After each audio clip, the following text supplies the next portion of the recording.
Hello and welcome back to Pronunciation with Emma, or welcome if you're brand new to my channel. Today's video is going to be very different because you're going to learn about English grammar. More specifically, you're going to learn how to use all the tenses in English from level A1 to B2 to talk about the past, present and future correctly in English. I will be using the Cambridge English Grammar in Use ebook by Raymond Murphy to teach you all the tenses today. This is the world's best-selling grammar book and is perfect if you're self-studying and you want to learn and improve your English grammar. With the new interactive ebook version of English Grammar in Use, you can complete the activities, check your answers instantly, make notes and highlight important information, and listen to recordings so you can improve your listening and pronunciation at the same time, which is why I love this new ebook version. You can also take it with you on the go so you can practice at any time on your device. Just for watching this lesson today, I want to give you a special gift. You can get 25% off the Cambridge English Grammar in Use ebook when you use the code GIUSAVE25. GIUSAVE25. To get your own copy of the ebook, just click the link in the description and remember to use the code GIUSAVE25 to get your 25% off. Once you have purchased your ebook, you can start using it straight away. No waiting around for deliveries. Now let's start with today's English grammar lesson.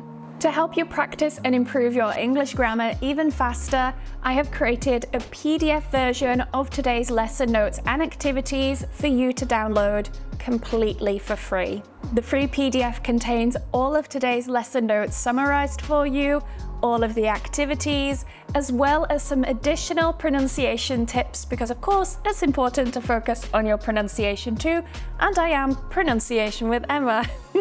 So to download your free PDF, just click the link down below in the description. So today you're going to learn 10 different tenses and ways to talk about the past, present and future more accurately in English. You can use the timestamps down at the bottom of the video or in the description to choose the tense that you want to focus on, or you can just watch the whole lesson. At the end of every unit, there is a little test for you to practice and see how much you've learned. Are you ready? Let's go. Let's start with the present continuous. Take a look at this example here. Sarah is in her car. She is on her way to work. She is driving to work. This means that Sarah is driving right now at the time of speaking. The action has not finished. To create the present continuous, start with the subject. For example, I, you, she, he, it, and so on.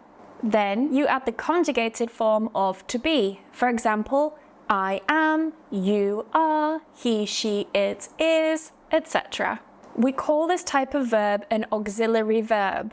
This is because the verb be, like I am, you are, etc., in this case, in this specific tense, it's not actually the action, it's not actually the verb. This verb be is going to help us construct the tense. So now we have the subject, we have the auxiliary verb be. After that, we add the ing form of the verb. This particular ing form is called the gerund in English. But to keep things very simple and to not use too many technical terms, I'm just going to call it the ing form. So to create the ing form, or the gerund form of the verb, you just take the normal verb and you add ing to the end of it. So work becomes working, do becomes doing, and drive becomes driving. If the verb ends with an E, for example, like in drive, as we saw in our first sentence, you remove the E and then you add ing. So it becomes driving. The same happens with write. You remove the E and then you add ing to create writing. To sound more natural in English, you can combine the subject and our auxiliary verb to be together. So I am becomes I'm, You are becomes your. She is becomes she's, etc. Using contractions will make you sound much more natural. So get used to using them and hearing them because you will hear them a lot. So now you know how to use the present continuous to talk about an action happening right now at the time of speaking. But you can also use the present continuous to talk about an action that's in progress and hasn't finished yet. Let me give you an example. I'm reading a really good book right now. I'm not reading the book now in this moment. It's not in my hand off camera. It's not happening now. But I started reading the book and the action of reading that book continues. I haven't finished reading the book. I am still continuing to read the book. So we can use the present continuous to talk about actions that haven't finished yet. We are still in the middle of that action. I'm still in the middle of reading my book. To make the negative form, all you need to do is add not after the auxiliary verb be. So, I am not reading a book, or I'm not reading a book. Let's now do some activities to help you practice the present continuous.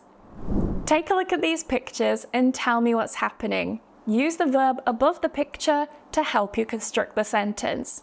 Pause the video if you feel you need a bit more time. So for number 1, you can say, she is taking a picture. She is taking a picture. Or you can use the contracted form, she is taking a picture. For the second one, you can say, they are crossing the road. They are crossing the road. Or the contracted form, they're crossing the road. Now we're going to look at the present simple. Look at this example. Alex works as a nurse. He drives to work every day. We use the present simple tense to talk about things in general, like facts, or we use it to talk about routines and habits. Alex works as a nurse is a fact. It's something constant, it's something general, it's true. And he drives to work every day is a habit, it's a routine. To make the present simple tense for regular verbs, all you need to do is take the infinitive form of the word, for example, to work, and you remove to. So you're left with what's called the bare infinitive. Once you're left with that, all you need to do is just conjugate it for he, she, it. And this is very simple. A lot of the time, you just add an S. So you have I work, you work, he, she, it works, they work, we work. And that's it. You only conjugate he, she, it in English when you're talking about the present simple. Let's try another one. For example, to drive. What do? We remove to. So we're left with drive. Then we only conjugate the third person. So he, she, it. And what do we add to the end? An S. So we say, I drive, you drive, he, she, it drives, we drive, they drive. Remember, he, she, it is the only one that changes. To make the negative form of the present simple, all you need to do is add do not or does not for he, she, it. And you add that after the subject. So, I do not drive. She does not drive. You only need to conjugate do in this case. So you don't need to say, she does not drives. That's a really common mistake. You only conjugate does. He does not drive. She does not drive. Again, if you want to sound more natural, then make sure you use the contracted form. I don't drive. She doesn't drive. So let's practice the present simple with some activities. Complete these sentences using the following verbs and pause the video if you feel you need more time. Number 1, I speak English and French. Number 2, John and Jane do not go to the same school. Or John and Jane don't go to the same school. Number 3, the shop closes at 6 p.m. So it's the only one that changes. The shop closes because it's a singular here. We're treating it like it. So he, she, it closes. The shop closes. So remember to add that S. Now let's compare the present continuous and the present simple. So you use the present continuous to talk about things that are happening at or around the time of speaking, or when an action started in the past and it isn't complete yet. You use the present simple to talk about more general things, like facts, or to talk about things that happen repeatedly, like habits or routines. Here are some examples to show you the difference. I'm filming a video right now, which is true. I'm in this moment and telling you I'm filming a video right now. I'm talking about an action as I am doing that action. But I film a video every week is a routine. It's something repeated. Here are now some exercises to help you practice the difference between present simple and present continuous. Look at the underlying verb and decide whether it's correct or not. If it's not correct, then I'd like you to correct it. Feel free to pause the video if you need more time. Number 1, John is looking for a job.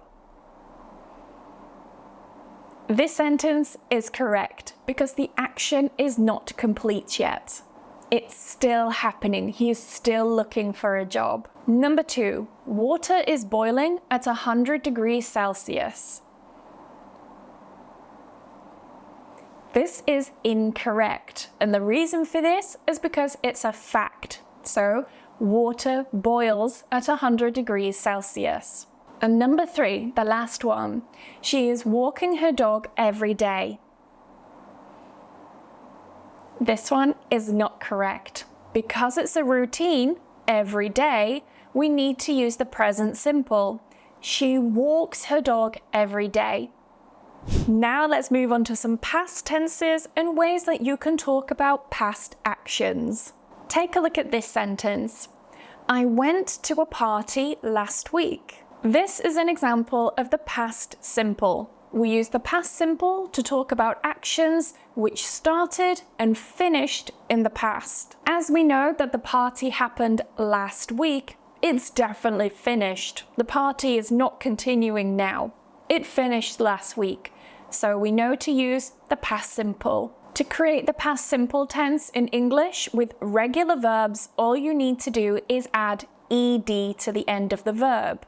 So the verb work becomes worked, want becomes wanted, and so on. If the verb ends with a Y, you change the Y into an I and then add ed. For example, study becomes studied. There are 3 possible ways to pronounce the ed endings in English. And if you'd like a full lesson to know when and how to pronounce those ed endings, then check out my video on that. I will leave it linked down below in the description. I have also included a little summary in the downloadable PDF lesson notes, so you can practice your pronunciation there as well. Keep in mind that there are lots of irregular verbs in English which don't follow this ed ending rule. For example, write doesn't become righted, it becomes wrote.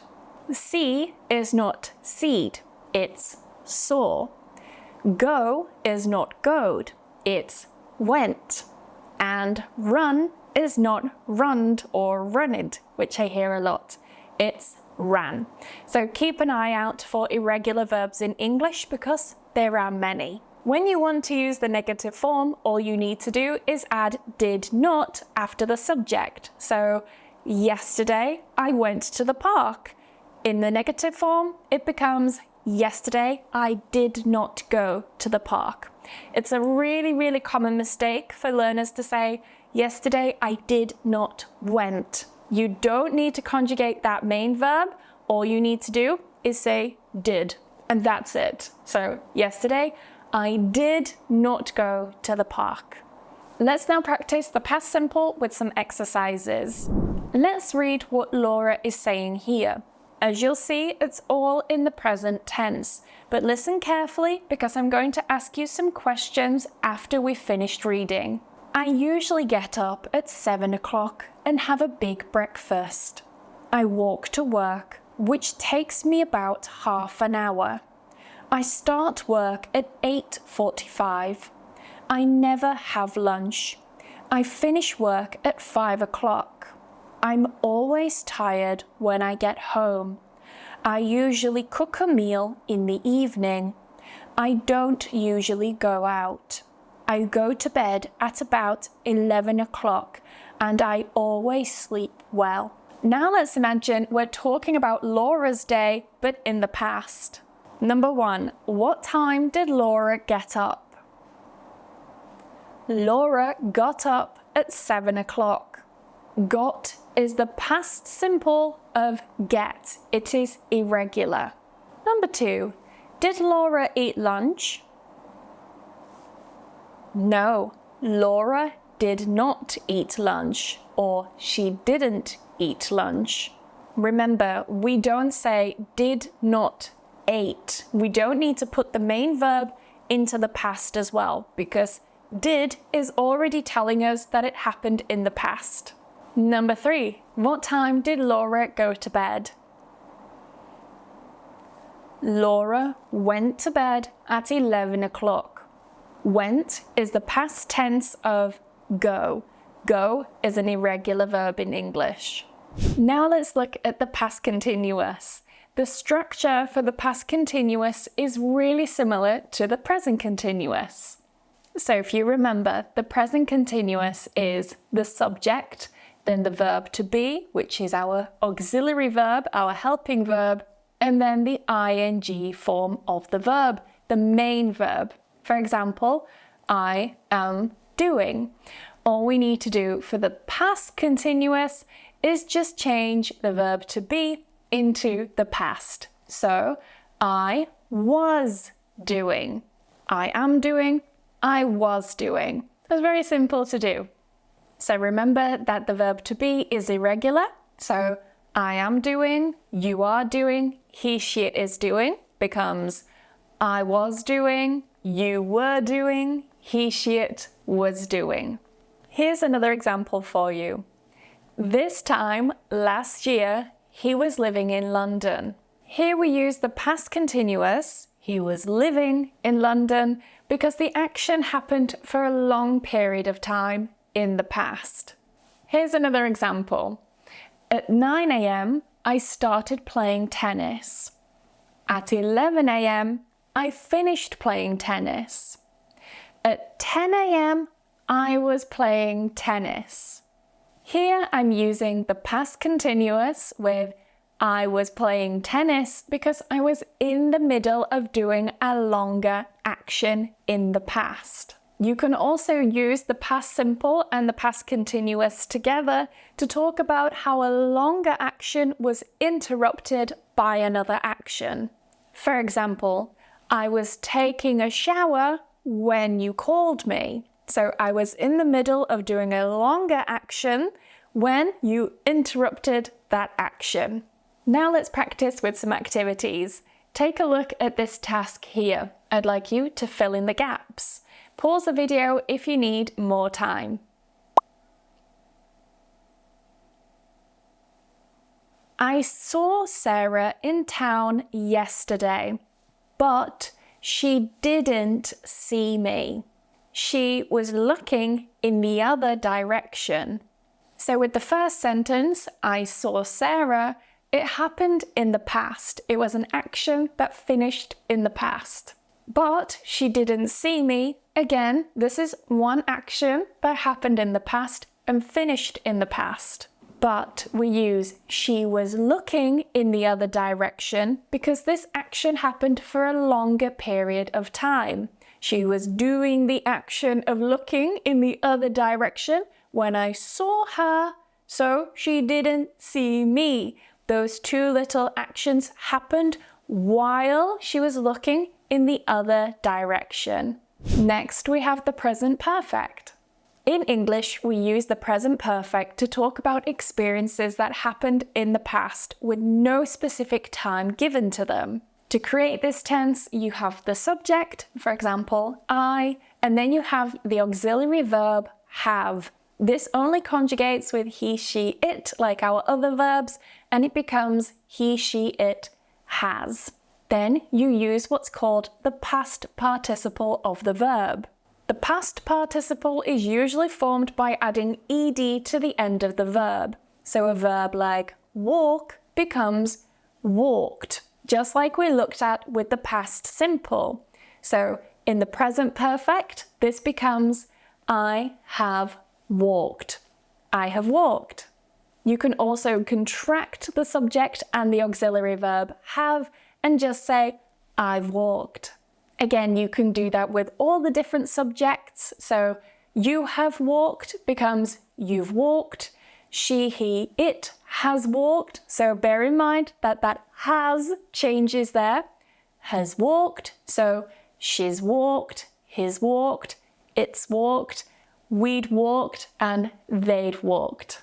A lot of irregular verbs in English tend to have en at the end of the past participle. So write becomes wrote in the past simple, but written in the past participle. The same with take, took, and taken, or eat, ate, and eaten. So let's take a look at an example of when we use the present perfect to talk about experiences. Take a look at this example. I have been to Japan. Do you know when I went to Japan? No, we don't know when I went to Japan. All that matters here is the experience. It's the action. That's all that's important with the present perfect. You can also use the present perfect to talk about actions which started in the past, but they continue to happen in the present, or there is a connection to the present. For example, I have lost my keys.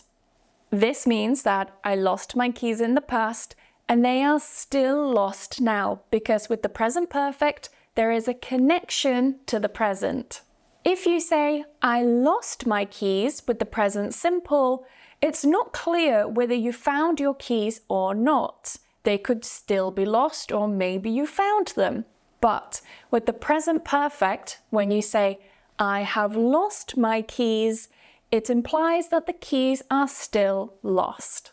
To make the negative form of the present perfect, just add not after have or has. So, I have not lost my keys. She has not lost her keys. Let's now practice with some exercises. Using the words in the brackets, I'd like you to fill the gaps. For example, we have he, a horse. He has ridden a horse. Ridden is the past participle of ride. Ride, rode, ridden. It's irregular. Now I'd like you to try with these 3 sentences here. Using the verb in the brackets, I'd like you to fill the gap with the present perfect. Pause the video if you feel you need more time. Number 1, irregular verb, eaten. She has not eaten all the bread, or she hasn't eaten all the bread. Number 2, I have met her before, or I've met her before. Number 3, he has not finished his homework, or he hasn't finished his homework. Now let's move on to the present perfect continuous. We use the present perfect continuous to talk about an action which started in the past and it continues to happen up to the present time. This is formed in a very similar way to the present perfect tense. The only difference is just adding a little bit extra. So we start with the subject and then have or has, like we looked at before. I have, or you have, he, she, it has. Remember, the third person always changes. Then you add been. So I've been, you've been, he, she, it has been, etc. Then you add the ing form of the verb. Remember, we looked at this with the continuous verbs like I am doing. Here we can say, I have been doing. I have been doing, you have been doing, he, she, it has been doing. And remember, you only need to conjugate the auxiliary verb have. So I have, you have, he, she, it has. Has is the only one you need to think about conjugating here. So here's an example, a real example. I have been recording this video for over 3 hours. It's true. So I've been recording this video for over 3 hours. So I'm using the present perfect tense here because I'm talking about an action which started in the past and it's continuing to happen in the present. You can also use it for actions which have only recently stopped, but there is a connection somehow to the present. I'll give you some examples. Example number 1. I have been living in Spain for 2 years. The action started 2 years ago and it continues to happen now in the present. With the second example, I'd like you to imagine that you're looking outside your window. You see that the sky is now clear, but before it was raining and it only stopped raining about 5 minutes ago. You can say, it has been raining. Now this time we're talking about an action which started in the past and only recently finished. So with the present perfect continuous, you can use it to talk about actions which started in the past and only recently finished. Now let's practice with some examples. I'm going to read some sentences to give you context, but I'd like you to fill the gaps. Pause if you need more time. Number 1. It is snowing. It started snowing 3 hours ago. It for 3 hours. It has been snowing for 3 hours. Number 2. I am learning Spanish. I started learning Spanish 10 years ago. I, Spanish for 10 years. I have been learning Spanish for 10 years. Number 3. I started cleaning my office this morning. I finished just before I started recording this video. My office all morning. I have been cleaning my office all morning. Now let's look at the past perfect. We use the past perfect when we want to say that one action happened before another action. For example, Sarah had finished her homework before she ate dinner. She had finished her homework first, and then the second action was she ate dinner. Here's another example. I had eaten before you arrived. So I had eaten was the first action. Then after that, you arrived. As you can see, the structure of the past perfect is really similar to the present perfect. Remember, with the present perfect, we used I have eaten, but with the past perfect, you just put have into the past. I had eaten, you had eaten, she, he, it had eaten.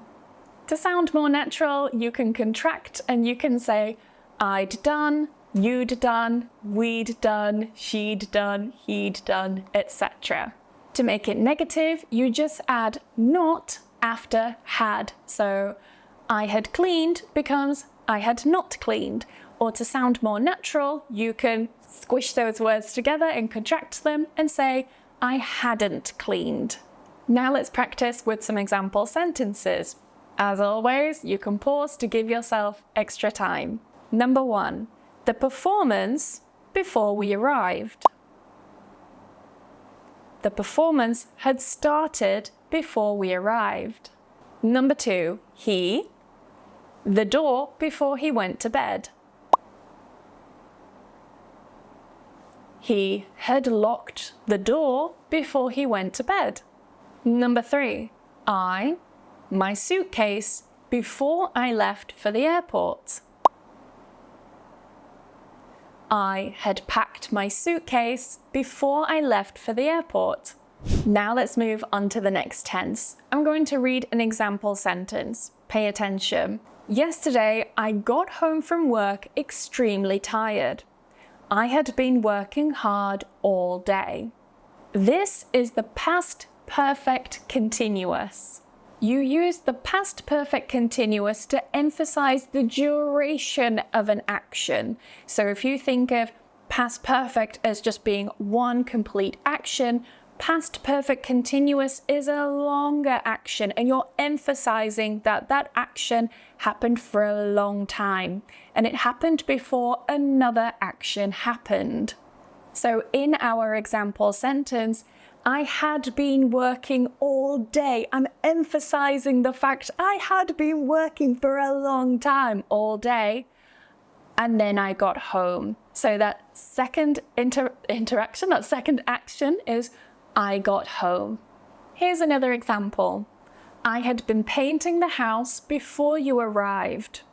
I had been painting for a long time and then you arrived. So by using the past perfect continuous, I'm emphasizing the duration of the action. To create the structure for the past perfect continuous, it's very easy because nothing really changes. You don't need to conjugate anything.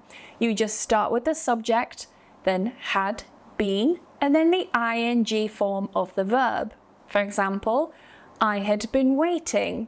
In a full sentence, I had been waiting for half an hour when the bus finally arrived. So I had been waiting for half an hour when the bus finally arrived. You can also use the past perfect continuous to talk about cause and effect. For example, she was out of breath because she had been running. Remember, to sound more natural, you can contract the subject and had together. So you can say, I'd been doing, you'd been doing, she'd been doing, he'd been doing, it had been doing, we'd been doing, and so on. And to make it negative, you just add not in between had and been. So I had not been doing, she had not been doing, you had not been doing. Or you can contract and you can say hadn't. So you contract had and not this time.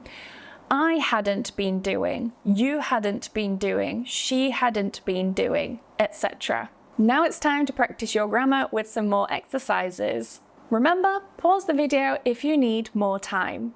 Number 1, we, video games all afternoon before our mum told us to stop. We had been playing, or we'd been playing.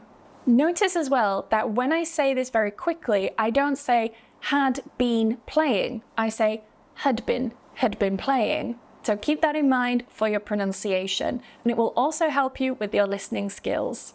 Number 2, Phil was very tired when he got home. He, all day. He had been working all day, or he'd been working all day.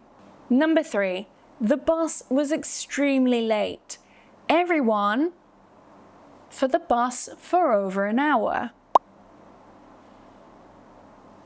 Everyone had been waiting for the bus for over an hour.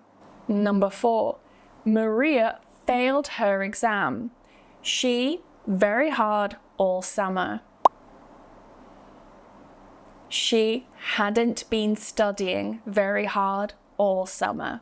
Now it's time to talk about the future. When you decide in the present moment to do something in the future, you use will. Conjugating will is very easy because it doesn't change. So we say, I will do, so you add the verb after. You will do, she will do, he will do, it will do, we will do, they will do. It's very easy. You don't need to change anything. To sound more natural, you can contract the subject and will. I'll do, you'll do, she'll do, etc. Now let's imagine this for a moment. You walk into a room and you see that the window is open. Someone has left the window open. So you say, oh, I'll close the window.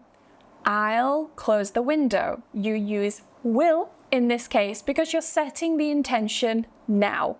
You can also use will when you want to offer to do something. For example, that box looks heavy. I'll help you. You can also use will when you agree to do something. For example, I'll give you this book the next time I see you. And finally, you can use will to make promises. For example, I'll send you the document later. To make will into the negative, you just add not after it. So, I will not send you the document. If you want to sound more natural, then you just contract will and not together and create won't. So, I won't send you the document later. You can also use won't when you want to say that someone or something refuses to do something. So it sounds very, very strong, like a strong refusal. For example, the pen won't work. Or imagine you can't close the window. You can say the window won't close. It's like it's refusing to close, let's say. When we talk about plans for the future, we tend to use will when we make the plan in that moment while we're speaking. For example, imagine you ask me now, Emma, what are you going to do this weekend? And I have no plans. I could say, oh, I don't know. I think I'll go to the park. I think I'll go because I just decided now. I made the plan now while I'm talking to you. You can also use will for general future intentions and plans. So it's not concrete, it's just one day it will happen.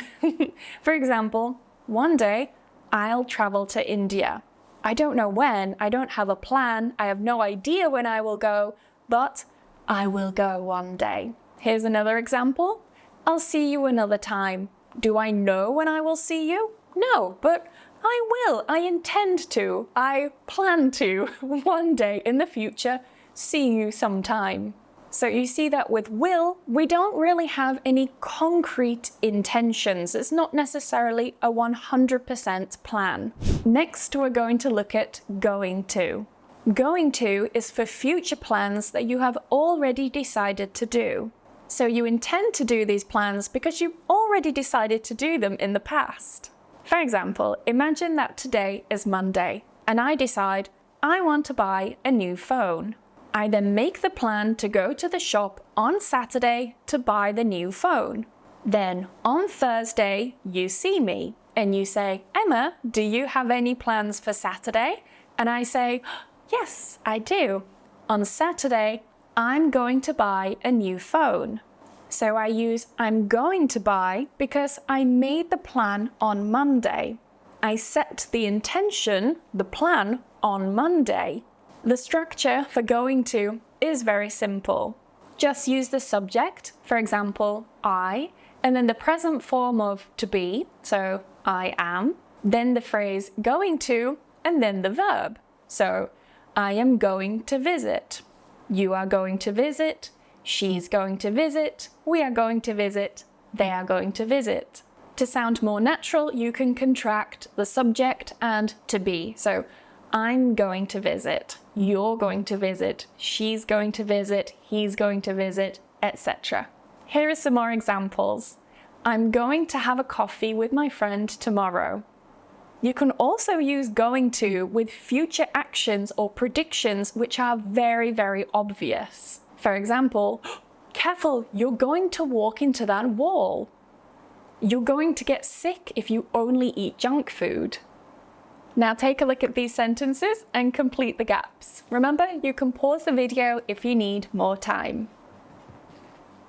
Number 1, his car stopped working last week. So he, another one tomorrow. So he is going to buy another one tomorrow, or he's going to buy another one tomorrow. Number 2, I'm too tired, so I football tonight.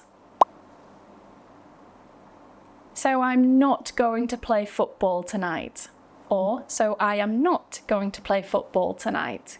Number 3, he bought a new table, but he doesn't know where it yet. Where he is going to put it yet, or where he's going to put it yet. Finally, our last two tenses that we're going to look at in this unit are actually two tenses you have already learned in this video. Before, you learned how to use the present continuous to talk about actions that are happening right now. For example, I am recording a video. And you also learned about how to use the present simple to talk about things which are a routine or a general fact. For example, I record videos every week. Take a look at these examples using the present continuous, but we're talking about the future. I'm not working tomorrow. I'm meeting my friend this evening. Here we're using the present continuous, but why? Because these are concrete plans which I've already decided to do in the future. Notice how using the present continuous and going to are very similar, because you use both of them to talk about actions you already decided to do. But the key difference here is that when you know a plan or an action will 100% happen in the future, you use the present continuous. The present continuous sounds stronger. It sounds like 100% the action is going to happen. When you use going to, it basically indicates to the other person, okay, that person set the intention in the past. The plan has already been made, but it doesn't sound as concrete as present continuous. The present continuous sounds very concrete, like 100% that plan is going to happen. For example, I can't help you tomorrow. I'm visiting my grandparents. It sounds like 100% I'm visiting my grandparents no matter what. That plan is not going to change. Now let's look at the present simple and using it for the future. Take a look at these examples. Tomorrow, my plane leaves at 7 a.m. Classes start next week at 9 a.m. So notice with these that when we use the present simple to talk about future actions, it's for things which follow a schedule. So anything that follows a timetable or a schedule of some kind, you can use the present simple. For example, transportation, like train times, flights, etc. You can use it for cinema times, for TV times, things like that, like TV programs. All of these follow a schedule. Or you could use it for courses, like the classes start at 9 a.m. They follow a timetable. I'd like you to look at these sentences and decide whether we should use the present simple or the present continuous in the gaps. Remember, you can pause the video if you need more time. Number 1. Susan is not visiting us tomorrow. Or Susan isn't visiting us tomorrow. So this is a concrete plan. She's not visiting us tomorrow. Number 2. The meeting starts at 10 o'clock tomorrow morning. The meeting starts because it's a scheduled thing. It's a scheduled event. Number 3. I'm afraid I can't help you tomorrow. I am visiting my grandparents. Or I'm visiting my grandparents. We use the present continuous because this is a concrete 100% plan. Number 4. The train leaves at 6 p.m. The train leaves because this train follows a timetable. It follows a schedule. So we use the present simple. And that is the end of today's English grammar lesson on all the tenses from levels A1 to B2 to talk about the past, present, and future correctly in English. If you want to practice today's tenses and learn even more tenses to help you speak English more accurately and confidently, then remember that you can get 25% off the interactive ebook version of Cambridge's English Grammar in Use. Just remember to use the code GIUSAVE25. GIUSAVE25. The link to get your copy of the interactive ebook is in the description of this video. Just remember to use your code to get 25% off at the checkout. Remember to also download the free PDF version of today's lesson notes with all of today's exercises, answers, and some pronunciation tips scattered throughout so you can practice and improve your English pronunciation as well. The link to download your free PDF is in the description of this video. If you have made it all the way to this part of the video, then thank you so much for watching, and comment down below with your favorite animal. My favorite animal, I think my favorite animals are dogs, and my best friend is here right now. You can't see her, but Freya is here. She's been here the whole time I've recorded this video. I've been recording for about 5 hours. Poor thing. I should go take her for a walk right now. Remember to give this video a like if you've enjoyed it and you've learned something new, and remember to subscribe if you'd like more videos to help you improve your English pronunciation. Thank you for watching. Bye bye.